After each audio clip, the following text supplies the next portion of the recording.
The Peterson family Thanksgiving happened at Uncle Richard's sprawling colonial house every year, a tradition as rigid as the mahogany dining table where we gathered. Same seating arrangements reflecting our family's unspoken hierarchy, same conversations about practical careers and sensible life choices, same subtle competition over who had achieved the most conventional success since our last gathering. Uncle Richard presided from the head of the table, his manufacturing company providing the financial foundation for these elaborate celebrations. At 62, he embodied everything my family valued: steady income, tangible products, employees who showed up to a physical location wearing uniforms. Real business with measurable results. My cousin Kevin sat to Uncle Richard's right, golden child extraordinaire at 31. Goldman Sachs vice president, Manhattan apartment, Porsche in the garage, everything my relatives understood about financial achievement. He spoke confidently about market conditions, client portfolios, quarterly projections that impressed the older generation. Then there was me, occupying a chair somewhere between the adult table and the kids section, geographically and metaphorically. At 27, I was the family's cautionary tale about millennial work ethic and impractical dreams. No corporate job, no marriage prospects, no traditional markers of success that could be easily explained at country club gatherings. Just Emma's computer thing that I'd been playing around with for 3 years from my studio apartment in Austin.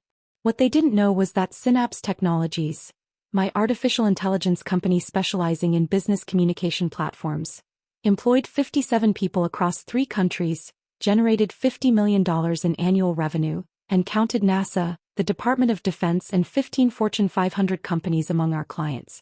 I'd spent 3 years building something that revolutionized how teams collaborated, using machine learning to predict communication breakdowns before they happened, optimizing workflow efficiency in ways that saved companies millions of dollars annually.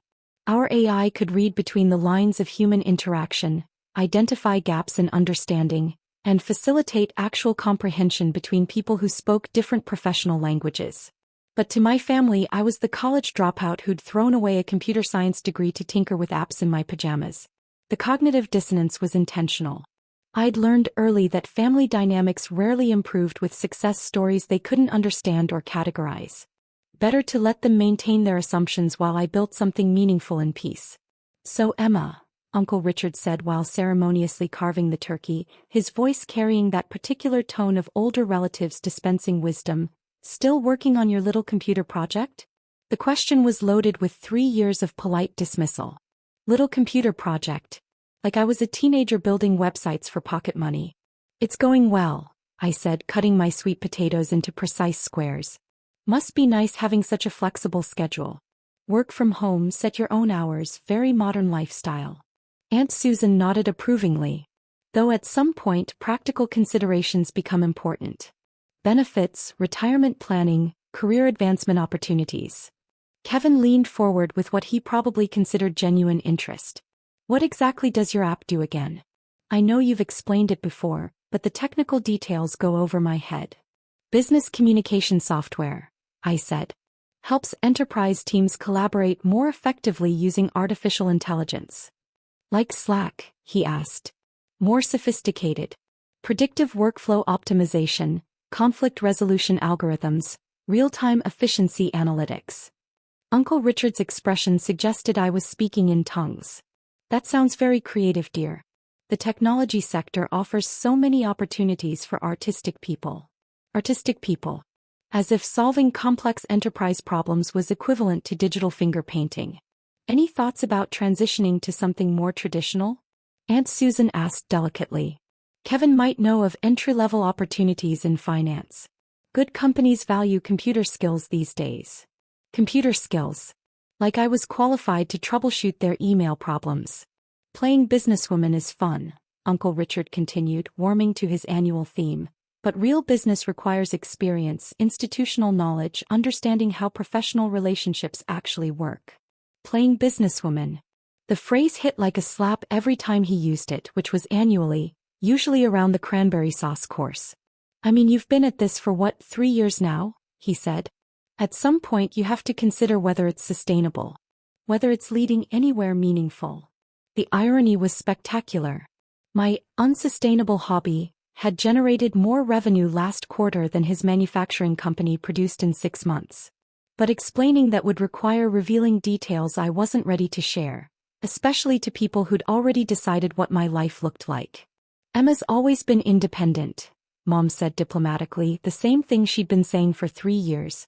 She'll figure out what works for her. Of course, Uncle Richard agreed magnanimously. But eventually, practical realities assert themselves. Mortgages, healthcare, building actual wealth instead of chasing dreams. Kevin nodded sagely. The startup world is brutal. 90% failure rate. Better to build skills in established industries, then maybe try entrepreneurship later with more experience. They were discussing my future like I wasn't sitting 3 feet away, making assumptions about my financial situation, my experience level, my understanding of business fundamentals. 3 years of this and it never got less surreal. I was formulating a response when my phone started buzzing insistently in my pocket. I glanced at the screen. Unknown number, but the caller ID showed CNBC Business News. My stomach dropped to somewhere near my ankles. "Excuse me," I said, standing up abruptly. "I need to take this call." "Emma," Aunt Susan protested, "we're in the middle of dinner. Can't it wait?" "It'll just be a minute," I said, already walking toward Uncle Richard's study. "Probably someone trying to sell her business insurance," Kevin said with a chuckle. I closed the study door and answered with a trembling voice. "Hello. Miss Peterson? This is Jennifer Walsh from CNBC Business News. I'm calling about the breaking news regarding Synapse Technologies."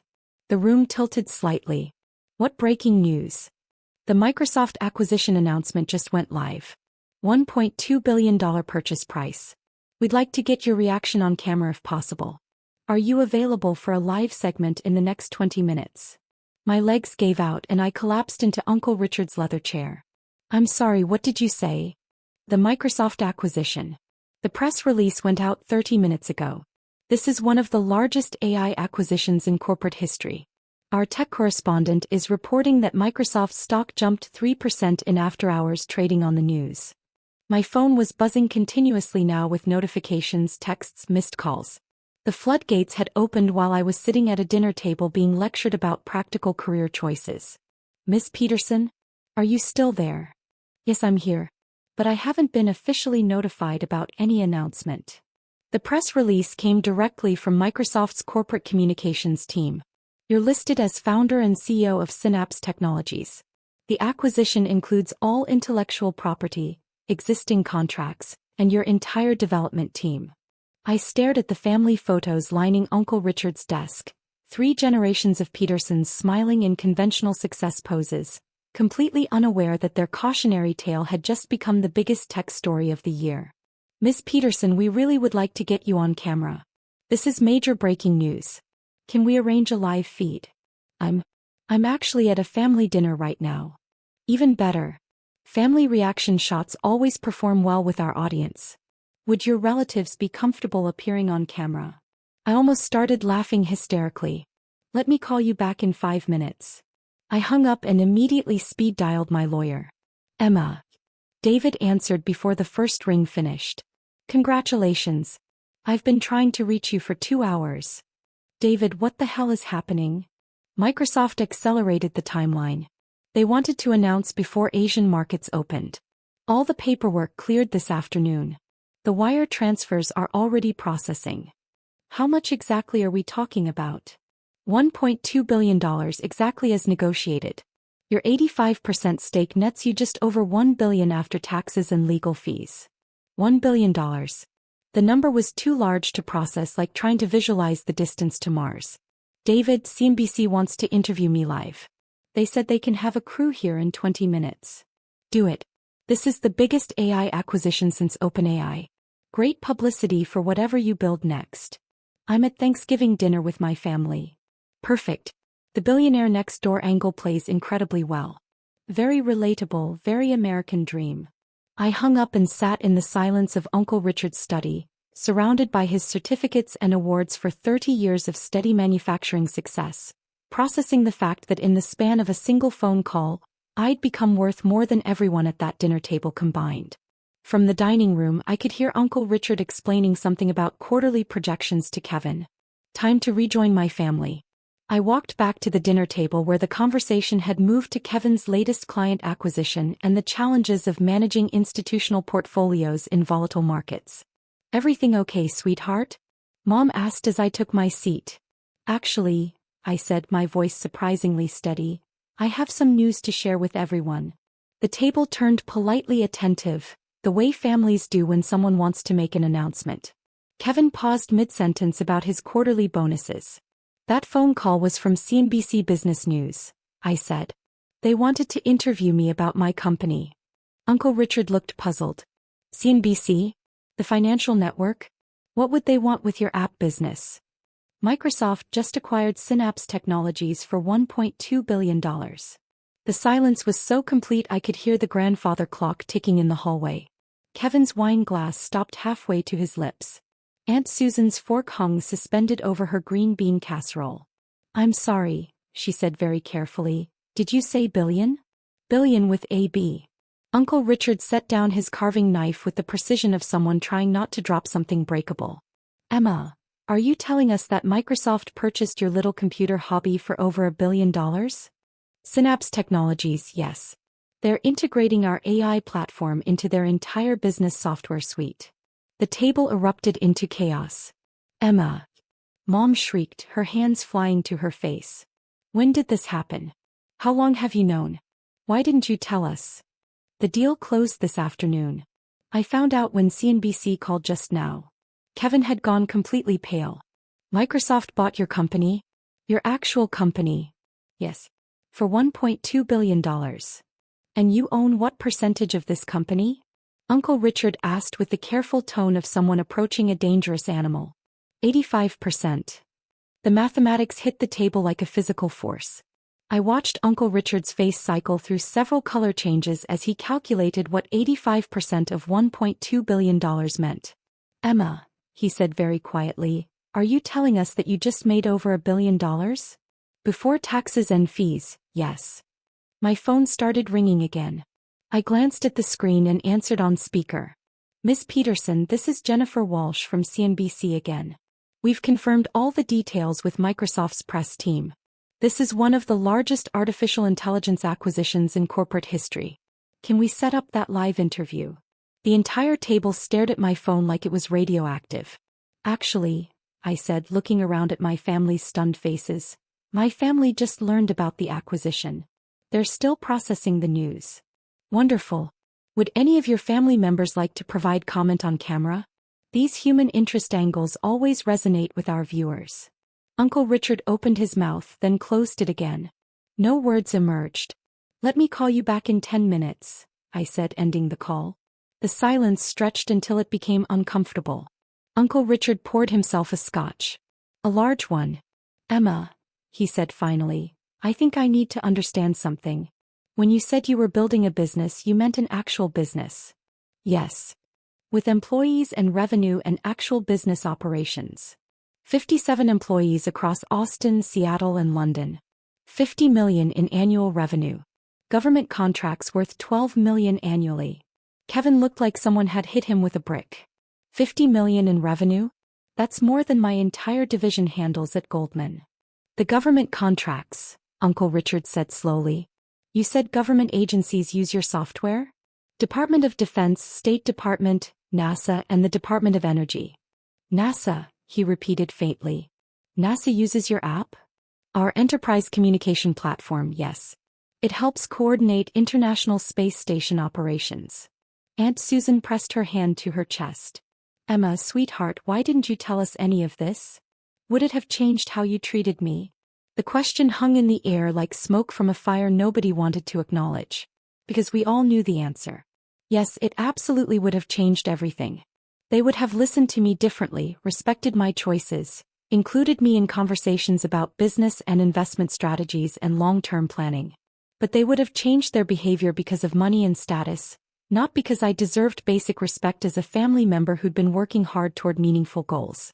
"We always supported you," Uncle Richard said weakly. "You called it playing businesswoman 15 minutes ago," I said gently. His face reddened. "I didn't mean to diminish. You meant every word. And that's okay. You showed me exactly where I stood in this family's hierarchy." My phone buzzed with another incoming call. CNN this time. I should probably take this, I said. The media cycle is just getting started. Through the dining room windows I could see a news van pulling up to the curb. There's a television crew on my lawn, Uncle Richard said faintly. They work fast, I said. This is major news in the technology sector. The doorbell rang. Uncle Richard answered it to find Jennifer Walsh and a camera operator. Mr. Peterson? We're here to interview your niece about the Microsoft acquisition that's breaking news across all financial networks. My niece, he said numbly. Yes. She's in the dining room. The next 2 hours were surreal. CNBC set up professional lighting in Uncle Richard's living room while my family huddled in the kitchen, trying to process that their disappointment had just become one of the youngest billionaires in American history. The live interview aired during primetime financial coverage. Jennifer Walsh asked about Synapse's origins, our artificial intelligence technology, my vision for the future of workplace communication. This acquisition makes you one of the youngest self-made billionaires in the country, she said. How does that feel? Honestly surreal, I replied. 3 years ago this was just an idea I had about solving communication problems. Now it's helping teams around the world work more effectively. You built this entire company from your apartment? My studio apartment in Austin, yes. Started with a problem I wanted to solve and built the solution piece by piece. After the crew left, my family gathered in the living room, still processing reality. Emma, Uncle Richard said, I owe you an enormous apology. I completely underestimated what you were building. You didn't underestimate me, I said calmly. You decided what my life looked like without asking questions or showing genuine interest in my work. Mom wiped tears from her eyes. I'm so proud of you, honey. And so sorry we didn't understand. I'm not looking for apologies, I said. But I am looking for respect. Not because of money or recognition but because I'm family. Uncle Richard nodded slowly. You have it. Unconditionally. 6 months later the family dynamic has shifted permanently. I'm no longer the cautionary tale about impractical dreams. Uncle Richard asks my opinion on business strategy. Kevin wants to learn about artificial intelligence and startup funding. Mom brags to her friends about her tech entrepreneur daughter. I moved to a larger place in Austin, started a foundation focused on STEM education for underserved communities. The money is a tool for solving bigger problems, not an end in itself. But respect should never have required a billion-dollar acquisition to earn. The people who knew my worth before they knew my net worth. My employees, early customers, the professors who encouraged my vision, they're still the same. Because genuine relationships aren't built on bank statements or press coverage. Uncle Richard called about Christmas plans last week. No mention of playing businesswoman or suggestions about practical career choices. Some lessons take time to stick, but they do stick eventually. Even for families who mistake quiet competence for lack of direction.